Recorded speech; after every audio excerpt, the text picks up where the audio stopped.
भक्ति ज्ञान वैराग्य के प्रतीक समस्त गुण गण गरिष्ठ श्री नारद जी महाराज आए। तो नारद जी महाराज का पूजन कर रहे हैं। गाम चैव मधुपर्कम च संप्रदायार्घ्यमेव च। धर्मराज युधिष्ठिर ने बड़े विधिवत अर्घ्य दिया, उत्तम आसन दिया, गौ माता भेंट की, मधुपर्क दिया, दिव्य आसन पर बिठाया। सबसे पहले नारद जी महाराज ने धर्मराज को देखते ही कहा, कहो धर्मे चो रमते मनः। आपका मन धर्म में तो लगता है ना? ऐसा तो नहीं संपत्ति पाकर के, ऐश्वर्य पाकर के, साम्राज्य पाकर के, सुख पाकर के तुम कहीं भटक तो नहीं गए हो? एक संत किसी गृहस्थी से पूछे तो यही पूछे, कहो भगवत भक्ति में तुम्हारा मन लगता है ना? सदाचार में तो तुम्हारा मन है? नारद जी महाराज विविध प्रश्नों के ब्याज से राजा के गुण बताना चाहते हैं। राजोचित सद्गुण संपन्न हो न राजन तुम।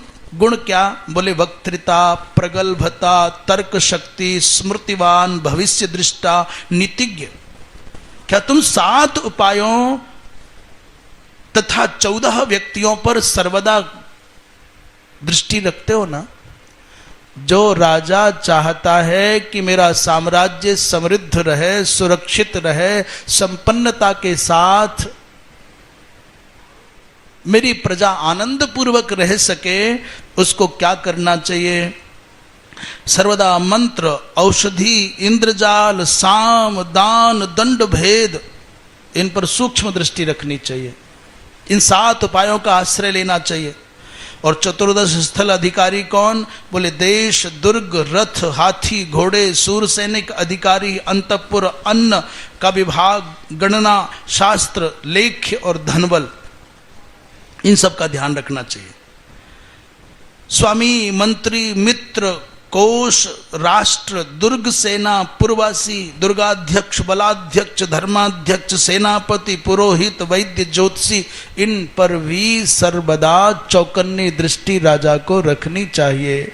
आप मठ मंदिर भी चला रहे हो, भंडारी पर तुम्हारी नजर नहीं होगी, कोठारी पर तुम्हारी दृष्टि नहीं होगी, आश्रम पर रहने वालों पर तुम्हारा अनुशासन न होगा, सेवक पर तुम्हारा अनुशासन न होगा, अभ्यागत पर आपका अनुशासन न होगा, तो फिर कहां चलेगा?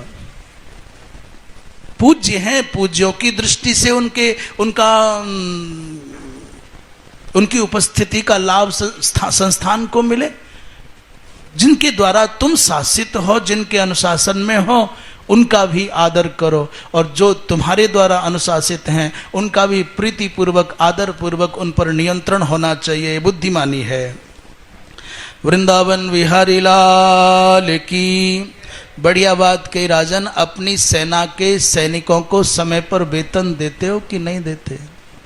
अपने आश्रय में रहने वाले लोगों के आहार विहार की, उनकी आवश्यकताओं की चिंता करते हो कि नहीं करते? कच्चित बलस्य भक्तंच वेतनंच यथोचितम।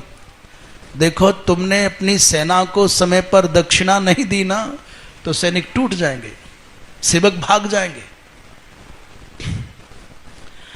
और बहुत आवश्यक बात कह रहे हैं नारद जी महाराज। कच्चित्ते सफला वेदाः कच्चित्ते सफलम धनम कच्चित्ते सफलादाराः कच्चित्ते सफलम श्रुतम।